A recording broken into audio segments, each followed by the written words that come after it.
Hello, everybody, and welcome to Church at Home with Rachel for Wednesday, the 22nd of January. So, I did manage to watch quite a few of the proceedings from Monday, the other night. And I am going to talk about the Tin Pot Tyrant, who has taken over the role of small p president of the United States. I am struggling because I am called to recognize the dignity and the integrity of every human being. I am struggling because he is a child of God.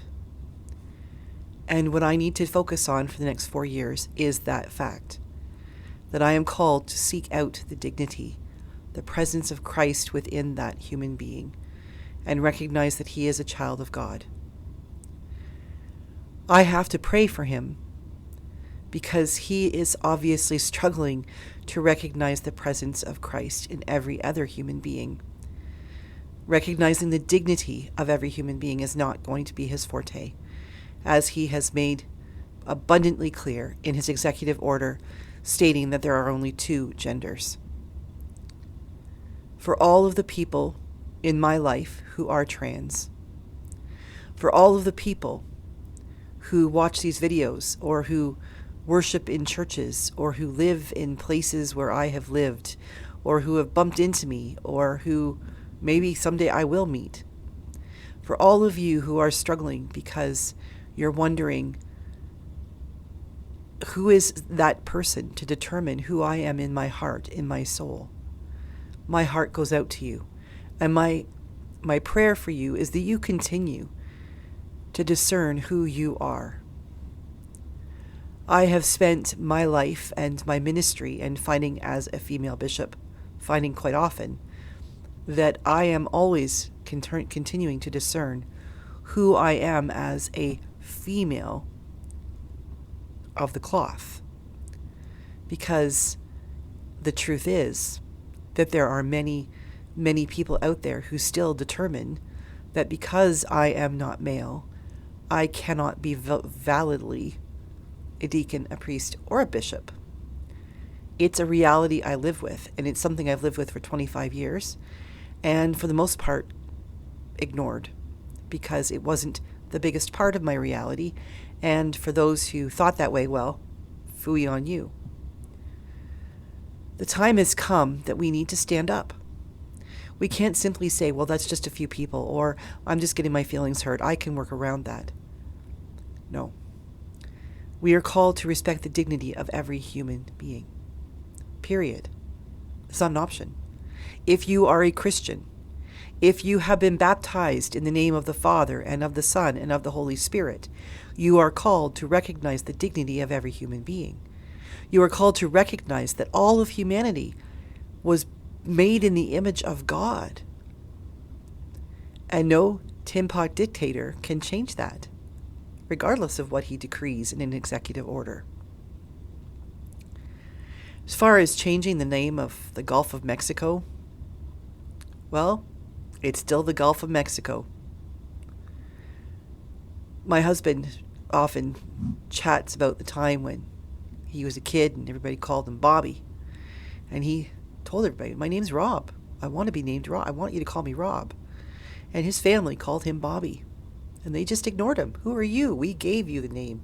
Robert, we can shorten it to Bobby if we want. You've been Bobby forever. You're Uncle Bobble, or Unky Bobble. That's, I think, what his nieces and nephews called him. But his grandfather, just when he was a little guy, and he announced that he wanted to be called Rob. His grandfather called him over and said, if that's what you want to be called, then I will honor that. And he was Rob for his grandfather for the rest of his life. And when I met Rob, he introduced himself as Rob. So other people shorten his name to Bob all the time, even when they've just met him. That's presumption. That is arrogance. That is not right. We should listen to people when they introduce themselves. We should pay attention to how they introduce themselves, and we should honor that. Because it's not about us. It really isn't. There are millions of people to the south of us who are now scared. There are people who have worked hard. There are states that are actually talking about the fact that it's immigrant workers who maintain the economy of their state because their regular white folks born in that state won't do those jobs like harvesting tomatoes, picking fruit, working in the hospitality trades as chambermaids and people who go around and make sure all those beautiful hotels and resorts are well taken care of. Who do you think does those jobs? One of my part-time jobs when I was in high school was a chambermaid. It's back-breaking, horrible work for which you do not get tips. You get minimum wage. People treat you like dirt. The number of things I found in rooms that were left intentionally for us, because you see, most of the people I worked with were immigrants. The things that customers, well-paying customers, left for us to find were disgusting. Yeah, who's going to do those jobs? The fact is that nobody should have to do those jobs that way. But those are the folks who will do them. And he's saying, I'm going to kick them all out. People are terrified about what's going to happen when ICE comes to the door. Families being pulled apart. We already know what happened his first 4 years. Children separated from families and kept in cages. This is not the world that God envisioned when he said, and it was good. Now the thing is, we have to work together. We can argue and we can fight and we can throw names out there and we can, there's things we have to do. As Canadians, there are things we have to do. We have to work together. Team Canada needs to be Team Canada with every one of our millions of Canadian citizens saying, not going to happen here. He takes that tin pot dictator is going to take the United States out of the World Health Organization. We need to strengthen our border, because what's going to happen when the next pandemic hits? Because it will. And the United States will not respond to it, because he won't. What's going to happen when people who are sick or trying to flee from getting sick try to pour across our borders? We might look bad, because we might be saying, wait a minute, our healthcare system is maxed to the limit. We can't help you. And now we are the bad guys having to turn people away from our border. I don't want that. But we have to protect our own country so that our country can stand up to protect others. Our military is going to have to be prepared. You see, it didn't take Putin very long to invade Ukraine the second time, did it? And look what's happening there. It didn't take very long for Europe to fall into absolute hell when Hitler decided to go.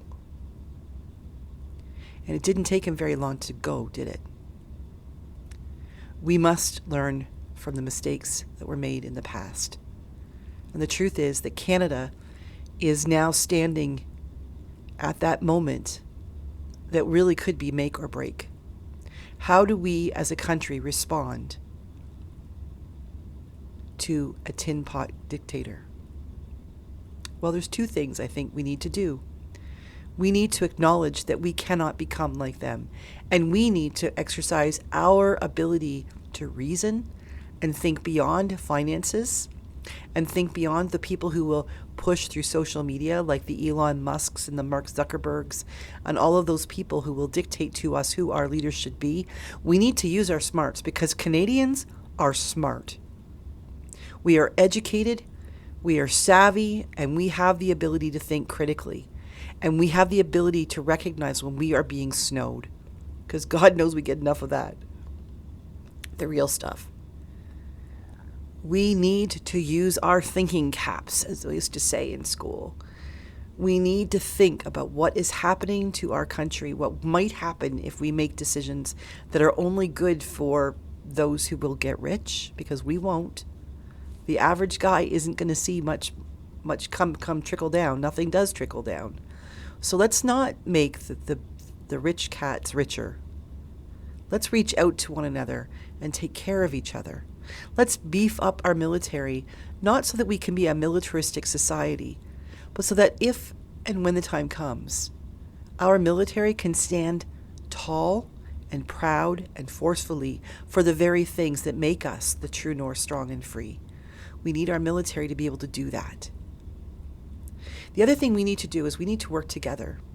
We need to be that positivity in the world that says, you can't take us down. You can't break us. You can't pry us apart by driving a wedge between us. You cannot convince us that the world is going to hell in a handcart, because it is not. It only will if we allow it. And we can't allow it.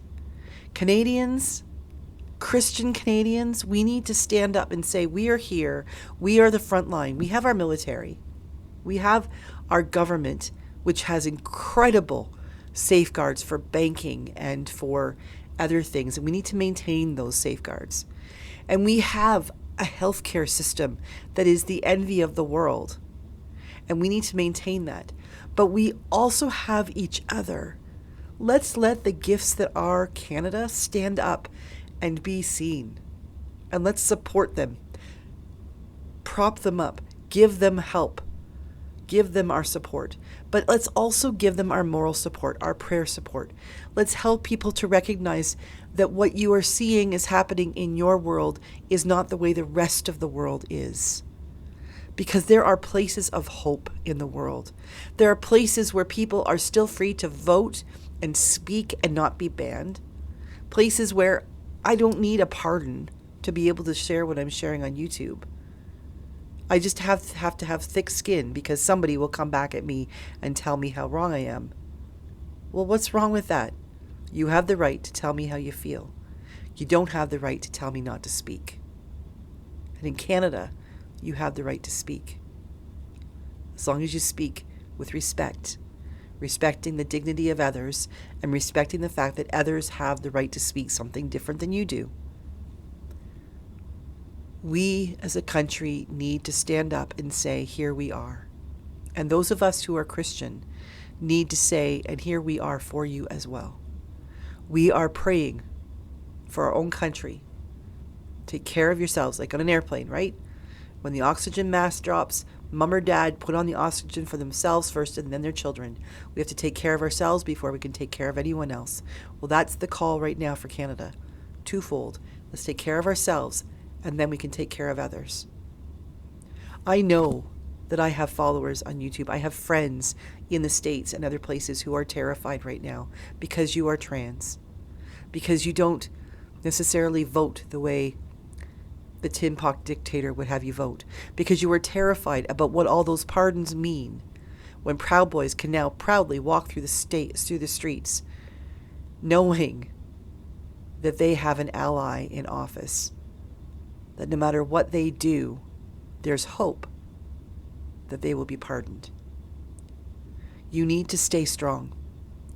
You need to believe in who you are, and that when God created you, God said, this is good, this is very good. Don't lose who you are. Don't allow someone else to tell you you are not worthy. And if you're not able to fight, fight for yourself. Hunker down. Don't draw attention. Do what you need to do. Make the plans you need to make. But pay attention to what's happening around you.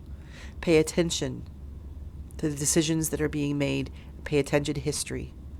But also pay attention for those glimmers of hope, for those quiet conversations. Remember the number of people in Europe who were helping the Jews and the gypsies and the homosexuals. Remember in your own history the Underground Railroad and the number of people who were quietly.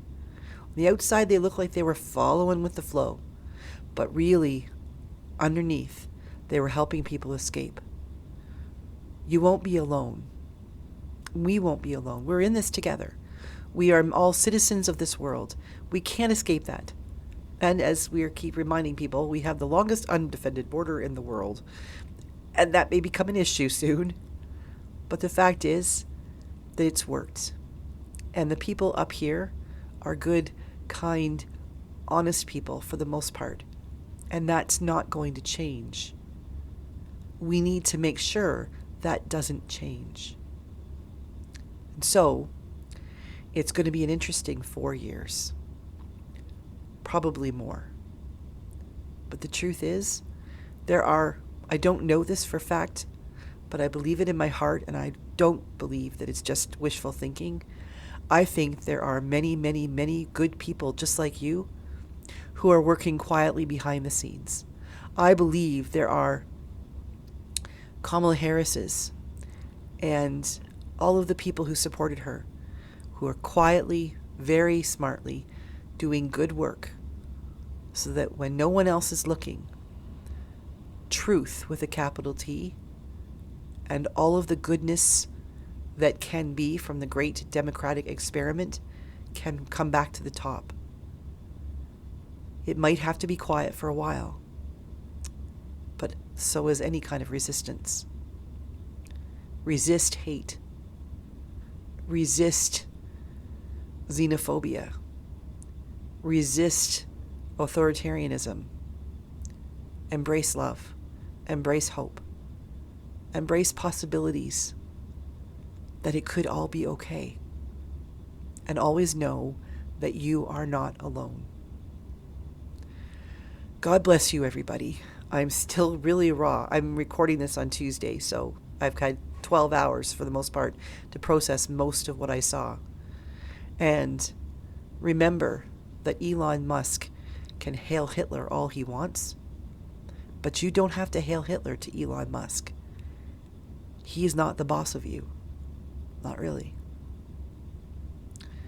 You choose who's the boss of you. And for those of you who are Christian, remember, Christ is the boss of you. God bless you, everybody. I'll see you again tomorrow for Church at Home with Rachel.